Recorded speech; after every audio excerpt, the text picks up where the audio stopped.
Commissioner of Department of Homeland Security and Emergency Services, Terry O'Leary, Commissioner of the DOT, Marie-Therese Dominguez, Executive Director of the New York State Thruway Authority, Frank Hoare, Major Robert McConnell from the New York State Police, and Jackie Bray, the Director of State Operations. And there's only one reason we're gathered here this morning, is to send out the alarm, alert all New Yorkers that we are heading into a very, very dangerous weather event that is unfolding later today and throughout this weekend into Monday throughout every corner of the state. No state will be immune from feeling the effect of Mother Nature's wrath on this weekend. So we warned about an extreme weather event yesterday.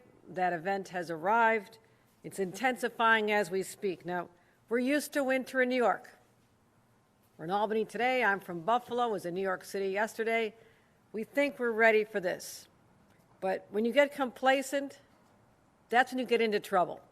So I'm here to say this is a very dangerous combination of heavy snow and extreme, extreme cold temperatures. And the risks are so intense that as I'm standing here right now, I'm declaring a state of emergency throughout the entire state of New York.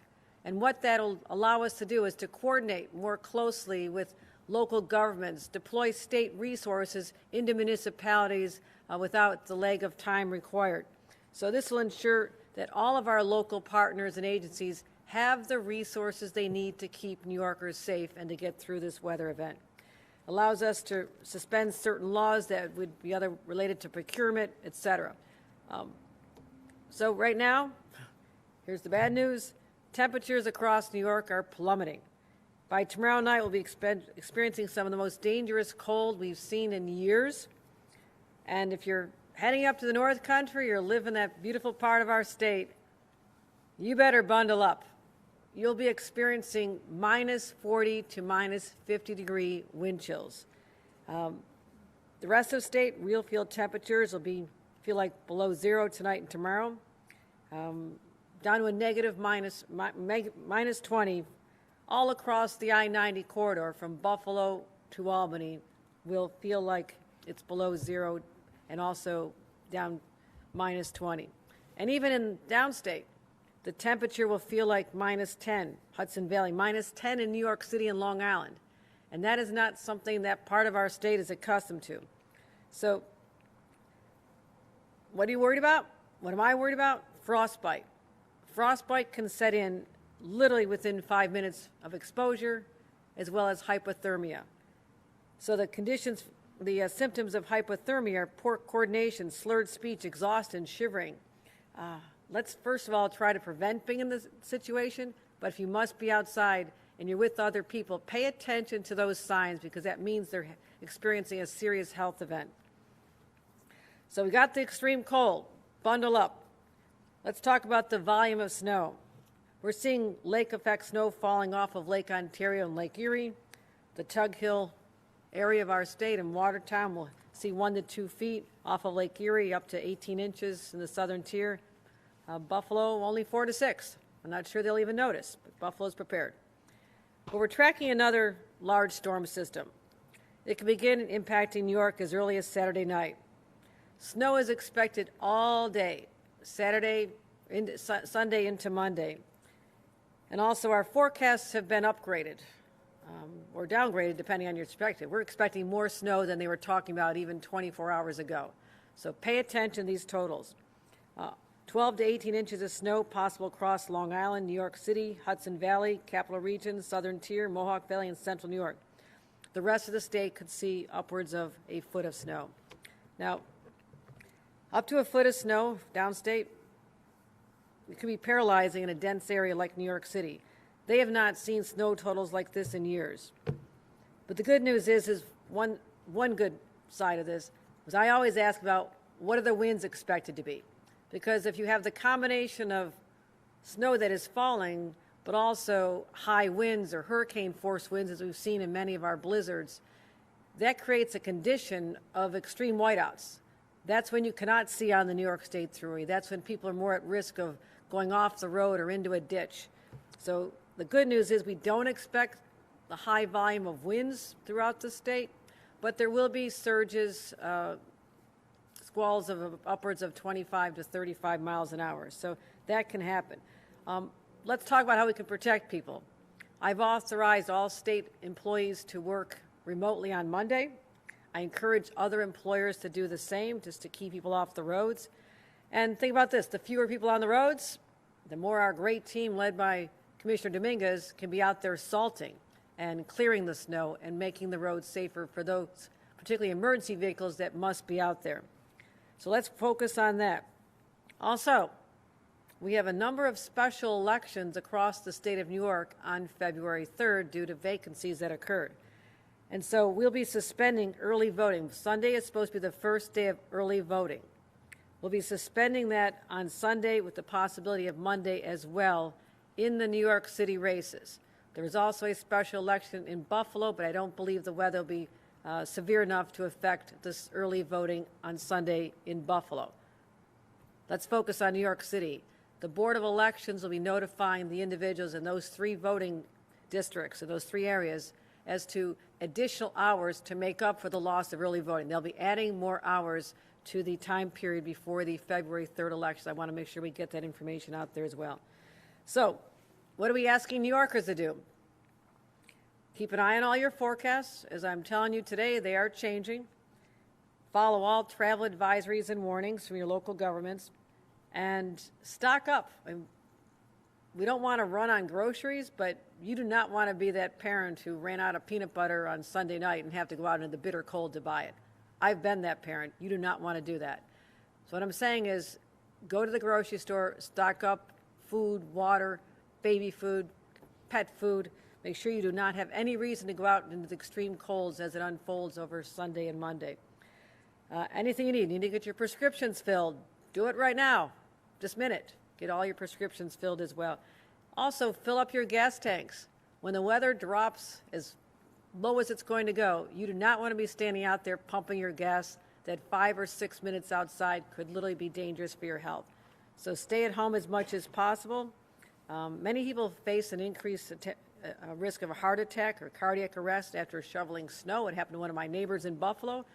So be careful when you're shoveling snow. I can actually give demonstrations at a later event because I'm very much experienced in shoveling snow. And there's another item. Always test your smoke and carbon monoxide detectors in case you have to use indoor space heaters. Test them now. So you go outside, not just one jacket, dress in lots of layers. Take everything you own in the closet and throw it on. Cover every part of your body. Keep your skin dry. If you have to go out, load up your vehicle. Your vehicle can save your life if you get stranded. What you need, already pre-charge your cell phones, right? You want to make sure your cell phone does not lose power when if you're stranded in a car. Food, water, extra blankets, flashlight. And this, as I mentioned yesterday, a pro tip, cat litter, throw it in the trunk with a small shovel. If you go off the road, you need the traction, you throw it on the snow, allows your vehicles to get the tractions, and you might be able to save yourself out of a ditch. I speak from experience. And make sure your home is ready as well. Protect your pipes from freezing. Use space heaters and fireplaces safely. Another pro tip, take your towels from the bathroom, roll them up, stick them in front of the doors, stop the wind from blowing in. And if you want to do this, I did it, go out and buy those plastic sheets that you hang on the windows with your blow dryer. They work pretty well to keep the wind from the drafts from coming in and also insulate you a little bit better. Do not use generators, grills, or camp stoves indoors. So if power goes out, your house is freezing, you should gather everybody in the family in as small of an area as possible, preferably no windows or protect your windows. Just stay together. Bring all the pets, everybody together for the time being because the warmth of other human beings can literally help you warm up the other individuals. And so it's kind of a cozy setting, but if it gets that bad, you want to keep your family safe and alive. Check on your elderly neighbors. Keep an eye on those pets. I've had to chase dogs in blizzards. It's not fun. So keep an eye on your pets. This would be the day if they're used to running around, you might want to put them on a leash to keep an eye on them. So this is what we're asking you to do, New Yorkers. Be ready and know that I know you're tough. I know you can handle this. I know you're not worried, but let's just get through this weekend safely and live to tell the stories about it afterward. But let's tell you what the state of New York is prepared to do, because this is not an exercise for us. We do this all the time. We are ready. Our state agencies are activated and coordinating, especially with our local governments, our partners in the counties and the boroughs of New York, county managers. Our DOT and thruway crews have been pre-treating the roads already, and we have plenty of salt. I just confirmed this with Commissioner Dominguez. We are not at risk of running out of salt, which is something that could happen if you've had to use your reserve supplies with extreme weather. We are in a good place with the salt for the roads, which is good news. Utility workers, if the power goes down, now we're not expecting this to be a major ice event. This is more snow, light, fluffy snow coming down, but over a longer period of time. It will not be the volume of snow. It won't be 4, 5, 6 inches an hour, which can be paralyzing. It'll be an inch or two an hour. Lighter snow, that is good. Not expecting ice to accompany it, which means that we should be in a good place with respect to the power lines. I always worry about ice accumulating on the power lines. 1 inch of ice can equate to about 700 pounds of weight on the power lines, and many areas they cannot withstand that. So we're not expecting that, but I'm preparing for the worst case scenarios here in New York. All of our utility crews, almost 5,600 utility workers, are on standby to respond to outages wherever they occur, so we can get your power and your heat on immediately or as soon as humanly possible. Also, our human services agencies are stepping forward to protect vulnerable New Yorkers, those who are unsheltered. We have to get people indoors, and we're working closely with Code Blue and working with our local county governments on that issue as well. Also, for transportation downstate, I have Jana Lieber right now doing a briefing on our plans to protect the subway system and transportation for New York City, New Yorkers downstate with the mayor very shortly. I just spoke to the mayor minutes ago, the mayor of New York City, let him know that we have a governor who's from Buffalo, and he wants any tips to give me a call, and I give him some of them, and he's ready to go. We're looking very closely to coordinating, and again, our state of emergency that is now in effect allows us to literally go into the streets of New York if they call and need our assistance with plowing or whatever they may need, in any city that needs our help. We were just in Buffalo last weekend, I believe, providing this kind of mutual aid, which I think is so important. So we'll be hearing about that shortly. So MTA is going to do everything in their power to minimize disruptions, but New Yorkers should keep an eye on real-time updates. If the tracks are not cleared, we're not going to let any train go down unless we know it's safe. So we're already seeing some flight cancellations, so check in before you go to the airports as well. And as far as our actual resources, when I said we have DOT equipment and staff, I mean, we have 1,600 large plows, 149 medium plows. We got plows everywhere, snow blowers, thruway equipment, 345 large and medium duty plows everywhere, and 114,000 tons of salt on hand. It's a lot of salt. Good. Lastly, know that my team has already been doing this, but we're going to keep monitoring this storm throughout the days and nights ahead. We'll continue to update New Yorkers on exactly what we know when we know it, because my number one priority is keeping you and your families safe.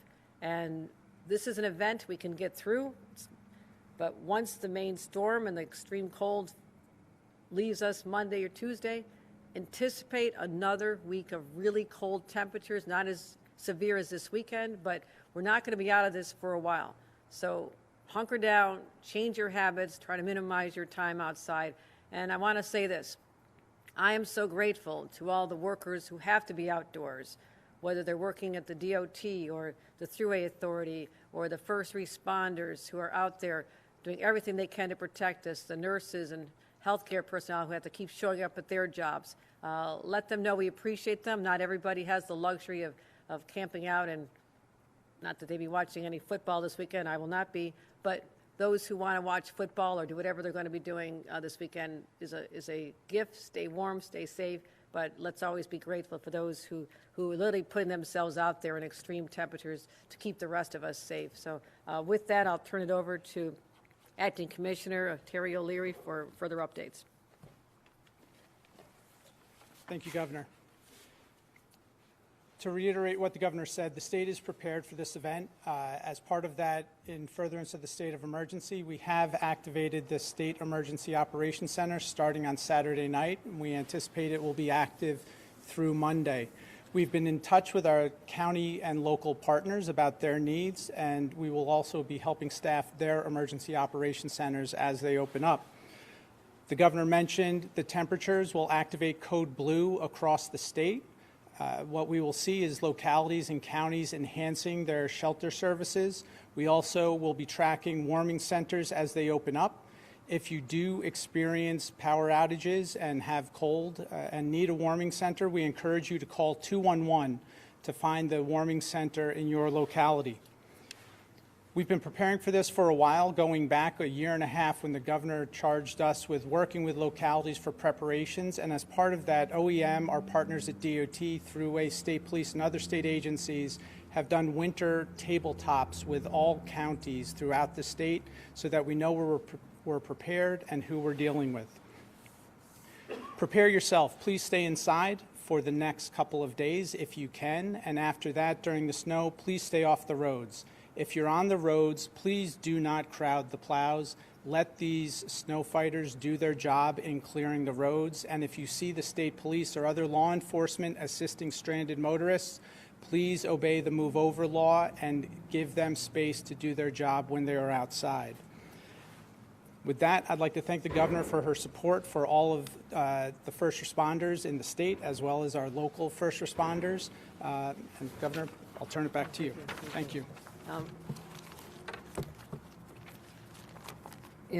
Again, for updates, if you're looking for updates, text 333-111 with your county or borough name to receive the latest emergency updates from New York State. So that's one way to really stay on top of this unfolding storm. Kara?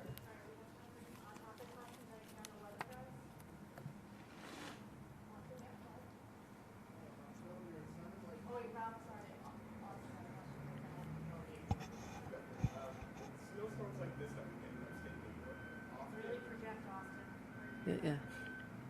In snowstorms like this that we often get in New York, the sidewalks don't get cleared because property owners either don't care about shoveling the sidewalks or the zombie properties that don't really have anyone taking care of it. So going forward, is that something that you'd like to see, I guess, legislation on to make sure that people can walk safely when we get extreme weather like this? My understanding is that many localities have requirements that property owners keep the sidewalks clear, and that's a matter for local enforcement. But if I'm okay, so we're happy to remind local enforcement, law enforcement, that this is an important part of keeping people safe, whether it's a private owner. And this is, again, in Buffalo, in my hometown, people always went out and volunteered to do neighbors' homes. I was shoveling my next door neighbors' homes all the time, and they did the same for us. So, but businesses are required to do this under local ordinances.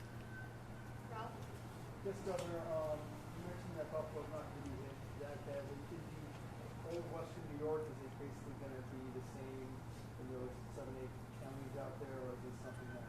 No, the snowfall will vary, as you know, from the southern tier part of it down to Chautauqua Ridge. I think possibly 18 inches there. We're expecting maybe 6 to 12 in the south towns, and was it 4 to 6 in Buffalo in the city proper? So yes, as always, there's a variance between the counties. But again, focusing our concerns on where the population areas are. Buffalo, unlike what they've already had to endure a lot of this year, is pretty extreme weather when the rest of the state was not affected. Buffalo will not be getting the brunt of this, 4 to 6 inches in the city, but upwards of 18 inches in the Chautauqua Ridge. How much does the big storm from a couple of years ago inform how the state prepares for storms now, after what happened in Buffalo in December a couple of years ago? I think there's always lessons to be learned from every weather event, and we've been table-topping exercises in the off-season with localities, who will do what, under what circumstances. And I would say that we'll never lose sight of that horrible tragedy. It's seared in my heart and my memory as a brand new governor when that unfolded. And so I'm always concerned about reminding people that you have to stay indoors. I mean, this was there was a loss of life because people were outside, maybe didn't understand how severe it was, did not hear the warnings, did not, whatever reason, they were outside and the most horrible things happened to them. And so that's what I'm trying to prevent, is always reminding people that hypothermia can settle in quickly, frostbite can settle in, and that's something that maybe a lot of people in other parts of our state aren't even aware of. Any other weather questions? Governor, can you speak to any resources that are available for snowplow drivers, crews, construction crews, anybody else that's out there, or keep them safe and You want to address that, Susan? I'll let Commissioner Dominguez answer that. So we have a really robust approach to plowing snow, right? You're here in one of our residencies. Not only do we have crews that are out that are well trained, they also know what to do in an emergency situation. So we try to make sure, one, that they've got all the materials, the resources, the communication capability. If they get stranded for whatever reason, which very rarely happens, that we've got eyes, tow equipment, whatever to get to them immediately. But the bottom line is they're very well equipped. They've got all of their necessary hard hats, snow gear.